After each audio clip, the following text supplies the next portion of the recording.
8:25 on this Friday morning. Very happy to have Roan Reimer on the BT couch. Interesting preparing for this interview because you're not a he, a she, you're a they, a them, or an it. Explain that.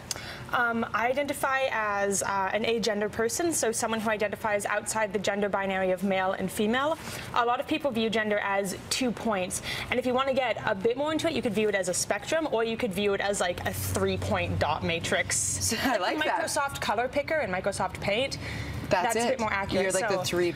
And when people ask me what my gender is, I exist off in a little circle off to the side that just says no gender. So when it's LGBTQA, you're in the A. I identify actually in the T because the A stands for asexual and aromantic. So a lot of the time, agender people identify within the trans community to keep the A separate for people who are ace and aro. How did you become the Grand Marshal of the Pride Parade? I became the Grand Marshal of the Pride Parade largely because of my work within the revised VSB policy last year. I also do work in other aspects of the community, like I'm quite active within my school's GSA. We jumped from 6 members last year to 26 members this year. Most of them are between 14 and 15 and 16, which is an incredibly young and very vocal GSA. I also work promoting queer arts within a local youth arts festival and organizing it in general. Go back to the VSB. When you were talking about leading the charge last year, was that about you being able to use facilities and whatnot?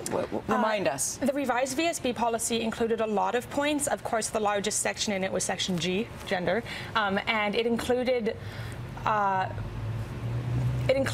like specific language about including trans kids and gender variant kids within schools, especially as students, and also through faculty and families as well. It looked about making sure there was accessible pronouns and accessible classrooms and change room spaces. It looked about protecting trans kids and their identities, making sure that they were heard, making sure that no staff were pushing them down either purposefully or incidentally. Right. So when it comes to the trans community, we see the flag being raised over City Hall. We feel like we're doing a lot as a community, embracing. We're all, you know, being a part of it, trying to be supportive of it, trying to understand it in some cases, wanting to support those who feel like they're trapped in a body that doesn't fit with who they feel they are. What can we do as a community to support trans people when we don't understand the language that you're speaking? Well, a lot of it comes with education. Of course, resources are very important for people of our aspects, both for like helping our cisgender allies understand what we're going through, and also, much more importantly, for making sure that trans people are supported, especially minorities such as trans youth, especially people from lower socioeconomic classes. Trans homeless youth are a huge issue in our community, making sure they have homes, trans women and trans people of color.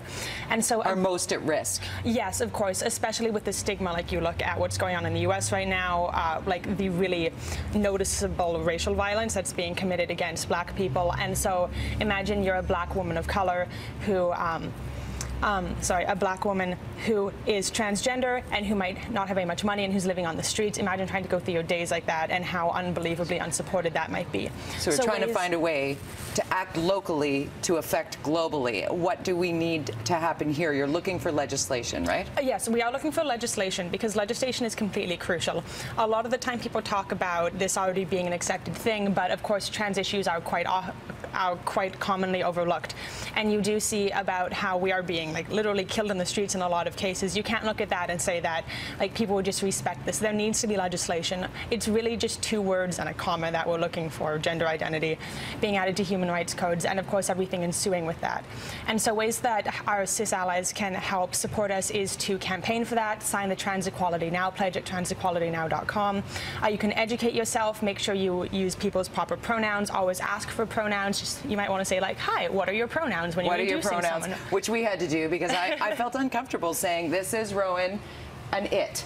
But that's appropriate for you. Yes. So it's Trans Equality Now is the website. We're running short on time, but I want to make sure people know how to assist. You got to put your politics where your mouth is if you're supporting trans at some level, you need to support trans at all level, I believe, is your message. You also need to support your communities and also access on the government. Trans equality now. There it is. 8:29. We have to take a break and get back with all the day's news right after this. Roan, pleasure to meet. Pleasure to meet they, you. them, it. Takes some getting used to, but you'll get there. Enjoy the Pride Parade this weekend.